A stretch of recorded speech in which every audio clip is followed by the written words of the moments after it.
The fourth introductory screencast in the Year 8 Poetry and Classics module focuses on Penelope. Penelope, Odysseus' wife, which might come as something of a shock to you. Here we are, 4 weeks into the process, and you may not even have realised that Odysseus actually had a wife. Well, he did. Her name was Penelope, and she stayed at home.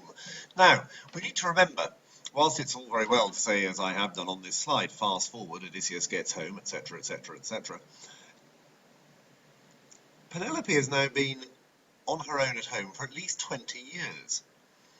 The Trojan War lasted for 10 years, and in Homer we are led to believe that Odysseus' journey home takes 10 years. 20 odd years he's been away, and during that time, don't forget, he's not going to be texting her on a regular basis or sending her emails. She has no idea whether or not he's even alive. So, he gets home. He disguises himself as a beggar so as not to march straight into the halls and presumably be attacked by all the local noblemen who are Penelope's suitors for her hand in marriage.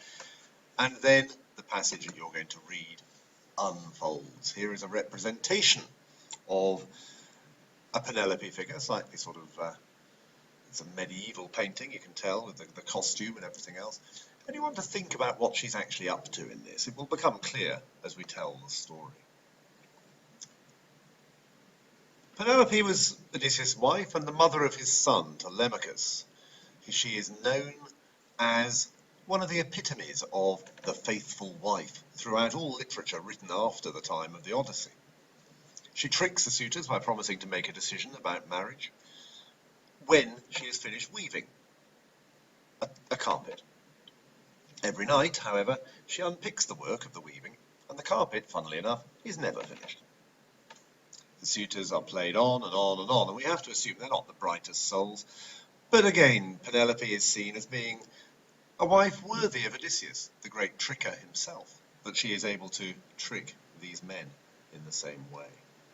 Her final act is to persuade them to take part in the competition, the stringing of Odysseus' bow, which will lead to their deaths. And that again will be one of the passages that you will come across in the Bardathon that finishes this unit. Your major activity this week coming up will be a formal assessment by essay, an essay modelled on the essays that are used in the IGCSE English Literature exam that you will eventually sit in Year 11. You're going to read 2 versions of the story, one by Homer, one by Carol Ann Duffy, who is currently the Poet Laureate. She shows Penelope as a rather different woman to that appears in the Homer. And you will be asked to compare them, look at the way they're written, they're presented, and then decide which you think is the more convincing. In doing this, you're going to be introduced to what we would call a feminist reading of an ancient text, a reading from a female viewpoint, but also a reading which perhaps respects, if you like, the rights of women rather more than a conventional reading would have done. These thought experiments might help you with this. If a man goes to war and is absent for 20 years with no contact with his wife, can she reconsider remarriage? 20 years? Is there a point at which it becomes viable? 5 years, 10 years, 15 years, 20 years, 30 years, etc., etc., etc. Another thing to think about. Odysseus has been away for 20 years. Can we legitimately expect Penelope to be thrilled to see him? Might she have other emotions? You might want to think about those. Might she also want to know why it took him 10 years to get home? It didn't take him that long to go to war. So what's he been doing for 10 years?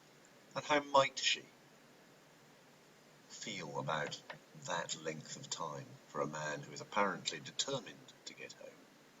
Have fun thinking about these things. We'll have fun talking about them, I hope. Until then, good luck.